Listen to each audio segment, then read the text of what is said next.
Hi, I'm Patricia Greenberg, and you are listening to It's Okay to Be Old, a show about all things aging well.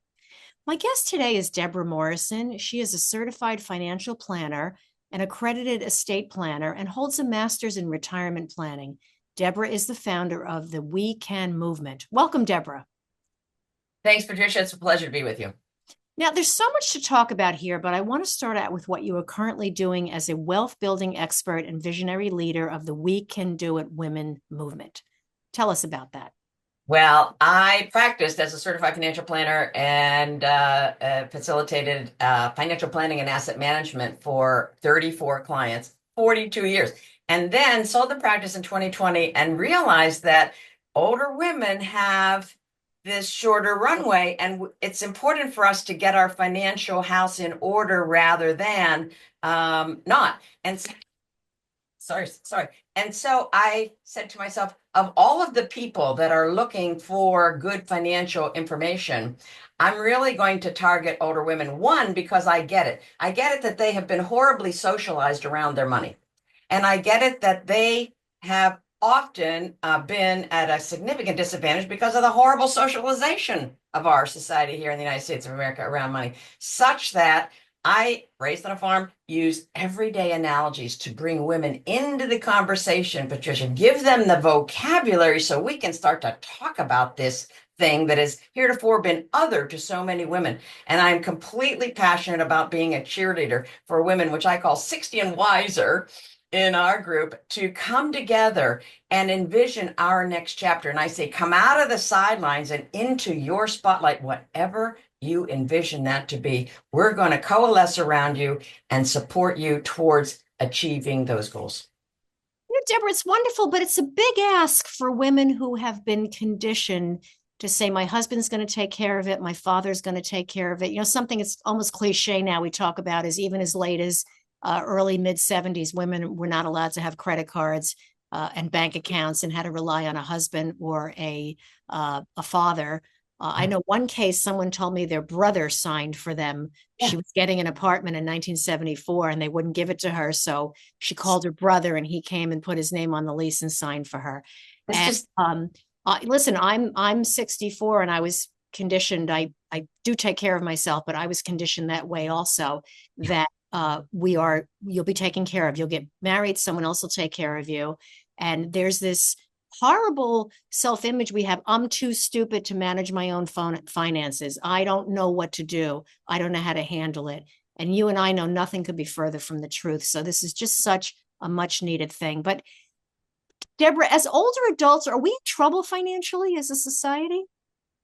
Well, it really depends, and I can certainly spout off some statistics, which I will, and yet the aspect of our mindset, Patricia, is so valuable in shaping how it is that we address our finances, and especially if we're addressing them in the latter part of our life, right? I get it. I mean, women were socialized. Don't worry your little head about that, Betty. Bob will handle it, right? I have a whole TEDx talk on that. Feel the financial fear and do it anyways. For older adults, take a look, and we're talking about the horror of a woman, 60 or north of that, who is suddenly single for some reason, divorce, death, whatever, and she doesn't know how to write a check, Right. right? And so I say it's not our fault, women, because that socialization was different than men's, right? Yeah. Men were strap hanging, in the city, and they're sharing, stories back and forth. They made a misstep. They just, brushed themselves off and went on. Women had no such support. We were pretty isolated. Many people raising kids in their home, they weren't at the water cooler every day, such that, all right, that's the reality. And now we face the present. I'm about us taking radical responsibility to get behind the steering wheel of our own car, because it's never as scary as what we have thought and told ourselves. That's not the really truth about much of life. We're nervous and scared, and people use the word worry, which I don't use because there's no ROI on worry, zero.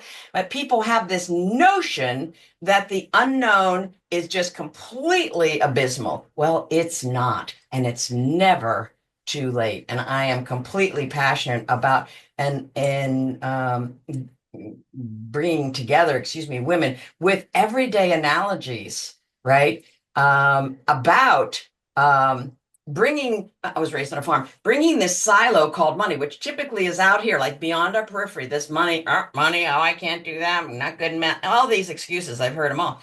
And bringing that into women's fulcrum point, right? Because I think we're hardwired with common sense. I study the brain a lot, right? We have neuron chit chat that goes back and forth. Males' neuron anatomy of the brain is much more off on, off on. We are like, oh, maybe that, maybe, oh, maybe that, maybe we can do that. And so that is so helpful. Now, if you are in a heterosexual relationship, God love you. If you're able to talk with your partner around money, those two kinds of brain activity make a beautiful union. And so I'm inviting us women to get into the conversation. And if we're single, we're not single. However, we are living our lives, it's important for us to be able to understand our money, one, understand if we're putting our money where our values are. And sometimes just the act of budgeting identifies that. Holy God. I had a guy come in, threw a pack of cigarettes on the desk and said, I'm quitting smoking. I saw how much it cost me. And that was when they were like $2 a pack, right? And so it's like, I don't care what you're spending your money on, but I want you to care. Right. And how are you going to care if you don't know? So let's write it down. Let's face the unknown and write it down. Take our action. And then we have the framework. We have some data in front of us that we can assimilate. So we can do it, this women. Yeah, it's never, ever too late. Now, let's talk about some statistics. Yes. Household income is horribly lower for women versus men. Household income, $39,600 for women, $55,000 for men. Personal income, women are at 58% of what male counterparts are. Earned income, pension income. Okay, kind of an old term, but there are some of us that and our counterparts are earning pensions and receiving pensions. 11,600 for women versus 18,000. Now here we go. Social Security. Social Security for women 65 and above is $12,765. Male, $17,640. That's a cool $404 a month, Patricia. Wow. $104 a month.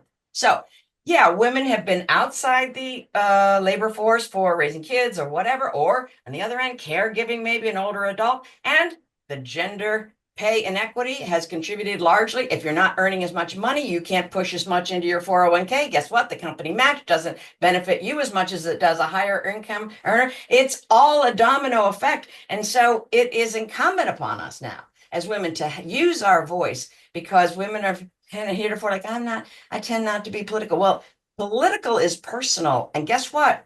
The constituency feeds to our representatives in Washington information, and then they were supposed to think and talk together and formulate laws which govern the distribution of funds on which we're paying tax dollars. And so if we want gender pay inequity to be corrected, we need to speak up and say, no more injustices against women. And I take a firm stand for equality for women in every regard. And clearly, financially, we have some catching up to do.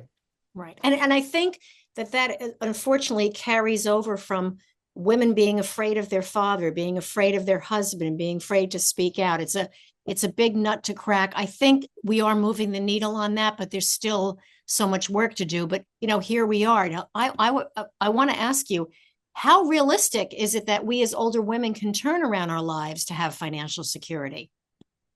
Well, I think it's realistic if we have the right coaches, right? Like, all the big athletes, the pro athletes, the Olympians, they're all coached by top-notch coaches, right? And so it's not prudent for an older woman to look to their broker for advice, because their broker isn't trained in giving advice. Their broker is transactional and commission oriented. We need to seek out unbiased, fee-only fiduciary advice so that we don't make missteps, because we don't have so long for compounding to help us out. So the first item of business is to not make more missteps. And I should say what precedes that is whatever misstep we have made, and most of us have. If Warren Buffett can admit to $6 billion missteps financially with every asset around him, who are we to think we're going to get this right 100% of the time? Absolutely. So When I frame it like that, people are like, oh yeah, okay. And so I cannot tell you, Patricia, how many women had come into my office and made a horrible mistake. It was a mistake. Right? Well, I have gone the last couple of years to saying no more mistakes. That's a metal pole that's always going to be there, probably for another generation or two. No, we are making missteps when we make them Right. because that connotes action. Okay, we got on an off ramp. We're going to get back on the on ramp for our financial security. And here's what's going to do it. We are going, and I'm giving people the clue phone now. All those TV pundits with their veins popping, saying the market is crashing, the market is crashing. We're seeing that today. And they're talking about the risk of the stock market. And the clear inference is the bond market is safe. You can't lose money in the bond market. So women, to the extent they have saved and invested, have done so in the bond market because they're deluded to think they can't lose money in the bond market. Nonsense. First of all, when the pundits are talking risk, risk, risk with regard to the stock market, what they're failing to say is return, return, return.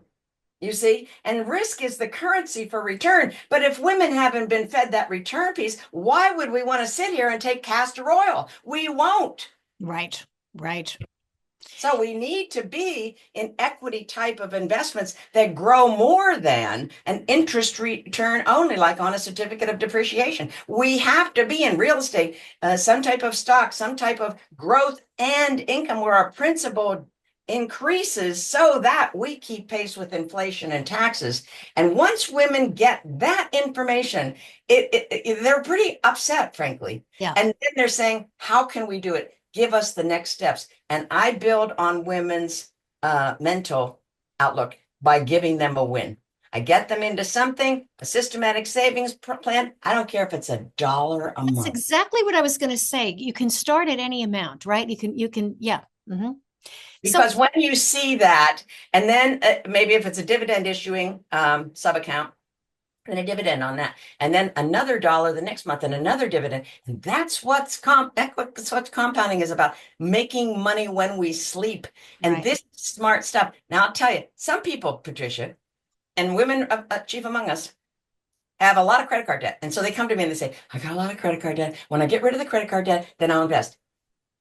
Time out. How long have you had that credit card debt? Well, probably like a lot of my life. Okay, good. So if it wasn't from a emergency, okay, and it was an aberration, but if it's been a pattern and you haven't corrected the pattern yet, how about I suggest to you that even with paying a large double-digit percentage rate on that indebtedness for the credit card, you start $1 a month in a savings plan, and now you are going to see and have a better self-image because you're paying yourself. Right. And pretty soon you're increasing your savings, you're paying down your credit card, and voila, we've got a new vista ahead of us. We've got a new verve, we've got a new hope. And without hope, we can't do so much. With hope, a lot.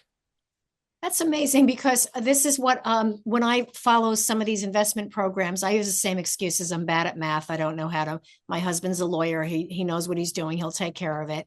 And any emergency, anything can happen at any time, as I'm learning. Is that they all these investment when you look into it, they say, well, we won't take you if you have credit card debt. We'll only take you if you have. And I say the same thing. They can exist concurrently. You're not going to pay it off overnight. So that works. But I want to talk to you about two things. It's exactly what I wanted to ask. You can start $1. I always say if you put $1 a day away, at the end of the year, you'll have $365 that you didn't have before or didn't think about having. $5 a day, $10 a day, whatever increment you can do. So let's talk about what needs you, what do you find to be prevalent among older adults? Like what is the need? Is that they can't pay for their medication, they can't cover their rent, there's no savings, they don't have funeral money, and it's overwhelming. So then they become paralyzed with fear. But what do you see as the most, what appears to be insurmountable, but you can get over? Yeah, some people's medical expenses are insurmountable to them. Yes. Sometimes they don't get over it. They Yes. declare bankruptcy because that's how our system is set up, which is completely sad. The Yes. aspect of not being able to socialize and go out and treat our girlfriends to a lunch, right? Now, on the Richter scale, that doesn't, rank high. And yet, I'm telling you what, the more we close in because we don't feel the freedom to use this money, to put this money in flow, right? Yes. Because there has to be a return on our life Yes. Oh, absolutely. and Absolutely. doing things that are pleasing to us. They don't all have to require money, and yet it's important to plan out. And so I take people along this goal investment timeline, and I say chunk it down. Like, you raise a kid, or you have a niece or nephew, and you watch them age. They're not going to learn French in the first grade, right? Probably not in this country. And so you understand, okay, this first, and this first, and this person. Oh, I'm gonna probably need a car in a couple of years. Oh, I want a second home in 4 or 5 years or 8 years. I have a kid going to college in 10 years. Whatever. Let's set it out and plan. You know what Wall Street won't tell you? The plan. They're gonna give you product, product, product, product. You know what a fiduciary planner is gonna tell you? Plan. You Yeah. tell me your dreams. You show yourself your budget, I'll show you, and that's going to show you your values. But let's look ahead. Now, Patricia, I think, and I'm actually a certified grief coach, I think a lot of the hope has been tamped down. Yeah. I think Paul has come over, at least in the United States of America, starting a long time ago, but starting the dot-com crash, Yeah. the Great Recession, 7, 8, and the pandemic, and now, right? And like, so I would ask high net worth people, what are we aiming for? What are you looking to do? What do you want to do? And like, deer in the headlights, right? And Yeah. so this question I want us to think about, and it's going to germinate, and I want us to then put down in a piece of paper or your smartphone or someplace, record it, start recording it, because I'll tell you when the place is not to say, we always wanted to go to Hawaii, is when you're standing over the casket of your partner. Yeah. Yeah. Yeah. Yeah. Let's put our dreams down. I used to ask people, what would you do with the lottery if you won it? First of all, Right. I think it's a tax on the mathematically illiterate, but beyond that, I mean, and most often, whatever they would want to do, we can plan for. Mm-hmm. Mm-hmm. And so it's that hope, if you will. Just like you put in your money and your energy and your time and your soul into a relationship. Are you happy with your relationship or your child every day of every moment? Probably not. If are you going to get a good return on investment if you pay attention to it, right? And you're patient with it? Most likely. Let me And ask you, it's so let me like that. ask you the nuts and bolts and the logistics, which a lot of people face.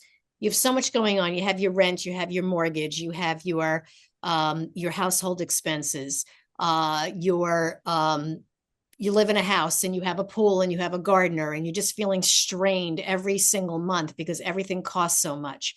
This kind of leads into what I wanted to ask you. People are having children later in life, people are not having children. In some cases, parents are in their 60s, but the kids are still in high school, they're still in college because they had them later. I'm a perfect example of that. Yeah. So do you advise that these people wait till their children are done with all their schooling before they make the changes, or do you just say start today and do what you can to consolidate? Well, I love options, right? And Mhm. so I'm always a person that wants to vet all of the options. And so I want to invite clients and people in general to dream about things. Okay, so what if we downsized? And what if we went into an adult community? What if we sold our home and went into an adult community so that we would have that promise of medical care as Right. to what we would need as we perhaps age?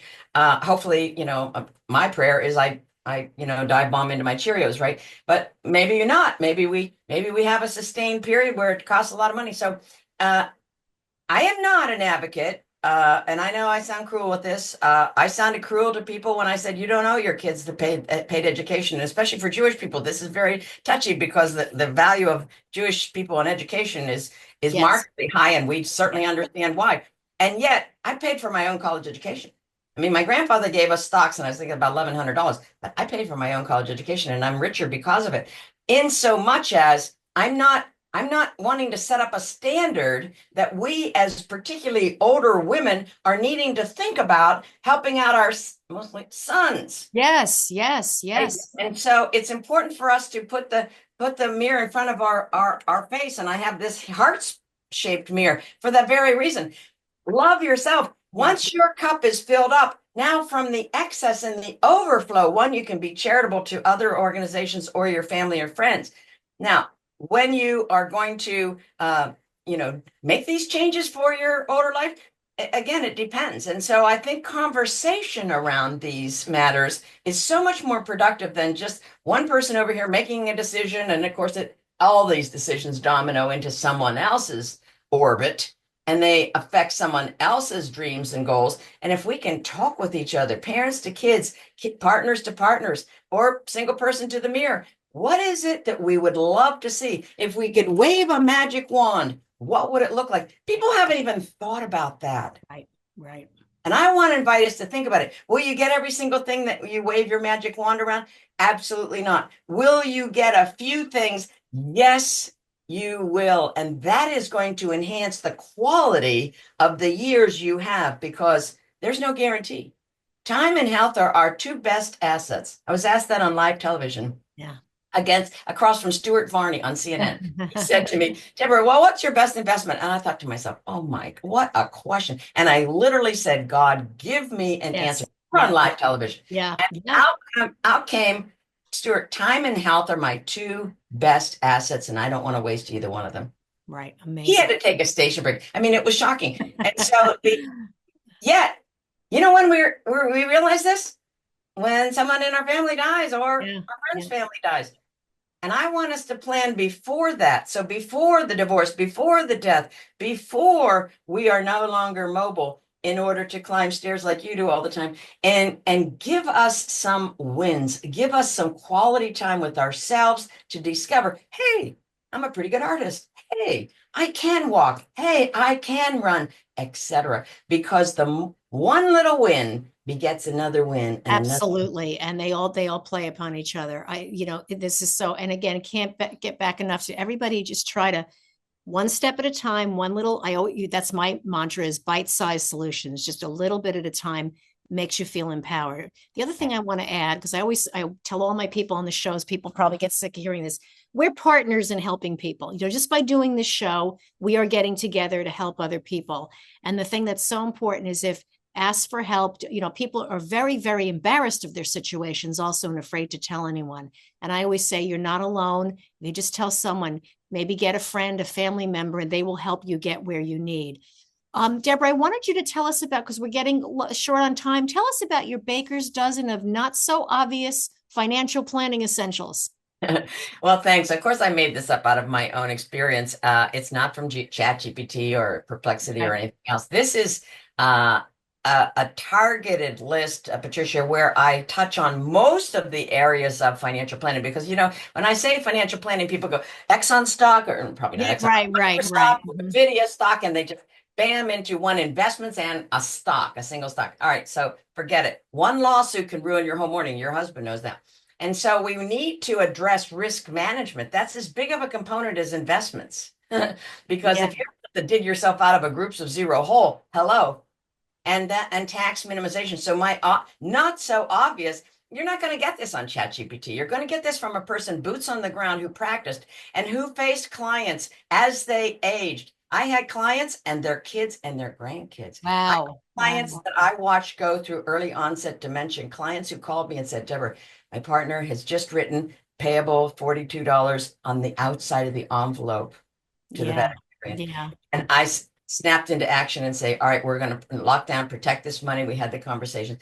I mean, I have walked people through those uncertainties. You see, Yes. we Yes. can all plan for the age 59 and a half, in the old days, age 70, all the kids going to college, me retiring. You can do that in your sleep, but it's the unexpected Yes. that Yes. I Yes. want us to be at least poised with an underlying plan. And so my checklist is to just give you a little tickler in each of the areas, your property and casualty, for example. Did you change the beneficiary on your 401k? I can't tell you, I have counseled two grieving widows, young women whose baby fit between here and Oh here, my and God. their husband changed his will when he divorced. He did not change the beneficiary of his 401k, which was worth far more than the contents of his will. And so she's sitting there with his baby, and the first wife got 60% of The their. whole caboodle. Right. So hopefully, once people go through this checklist, they're going to be attuned and maybe alerted to some areas of their financial plan that might need filled up and the gaps need filled. And that's my aim. I just I update it every so often, and it feels to me very prevalent with real types of concerns that with a little planning, you can put your head on the pillow at night and say, I handled it. I've got this. And we can get that off your website because I will also post it so we can do it women.com. We can find that baker's dozen checklist. I believe so. I think it's Okay. / resources or something. Okay. We'll find out about it. So, Debra, this has just been amazing and empowering. And again, let's let everybody know that they're not a failure, that they didn't, make the biggest mistake of their lives. And, people wake up and I just wasted the last 40 years of my life with a schmuck or whatever it doesn't matter. You know what? Every day is a new day. You wake up, you start, and we can do it.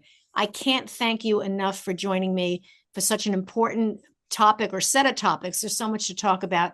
And for more information and get to know Debra Morrison, please reach out to her at www.wecandoitwomen.com. And you can find Debra on Facebook, on LinkedIn, all the usual channels. And she'll be joining me at my conferences in the fall in New York. So we'll be doing a lot of cross promotion. Debra, in closing, I want to ask you, what do you like about getting older? Wait, I think the wisdom really is so critical. I don't react like I did as a kid, right? And so I can say no without feeling apologetic, or I have to define it. And that is a very important step for women, especially. A dear friend of mine who's brilliant said, until our no is taken seriously, our yes is meaningless. Right. Right. So let's not just yes, yes, yes, yes, yes. And we draw ourselves out so thin that we're not effective in anything. And moreover, we feel like we are not succeeding. Let's say no, mean it, and then we'll be judicious about what we say yes to. And that's going to gain our attention and our focus and give us the verve and fill up our souls with that which is important to us.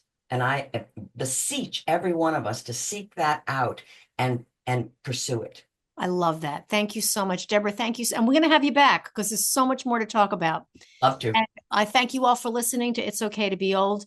Please subscribe to my channel for more engaging discussions on all things aging well. And for feedback or show topic discussions, please contact me at www.patriciagreenberg.com.